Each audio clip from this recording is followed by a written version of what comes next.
નમસ્કાર ખેડૂત મિત્રો, સ્વાગત છે તમારું ખેડૂત ચેનલની અંદર। આજે તારીખ 7 ડિસેમ્બર 2024 ને વાર શનિવાર। આજના ઊંઝા માર્કેટ યાર્ડના તાજા બજાર ભાવ। તો ખેડૂત મિત્રો, આજે ઊંઝા માર્કેટ યાર્ડની અંદર જીરુનો સૌથી ઊંચો ભાવ 5050 રૂપિયા નોંધાઈ રહ્યો છે। આજે ફરીવાર જીરુની બજારમાં ઉછાળો જોવા મળી રહ્યો છે, તેમજ 5000 પ્લસ બજાર જોવા મળી રહી છે।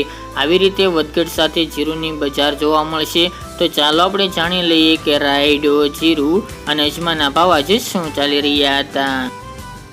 ખેડૂત મિત્રો, આજના ઊંઝા માર્કેટ યાર્ડના ભાવ જોઈએ તો જીરુ 4100 થી 5050 રૂપિયા, રાયડો 1125 થી 1150 રૂપિયા, સુવા 1125 થી 1456 રૂપિયા, મેથી 1135 થી 1135 રૂપિયા, ઈસબગુલ 2231 થી 2858 રૂપિયા, અજમો 1800 થી 2912 રૂપિયા, વરિયાળી 1200 થી 2412 રૂપિયા અને તલ સફેદ 2050 થી 2450 રૂપિયા। તો ખેડૂત મિત્રો, આ તાજના ઊંઝા માર્કેટ યાર્ડના તાજા બજાર ભાવ।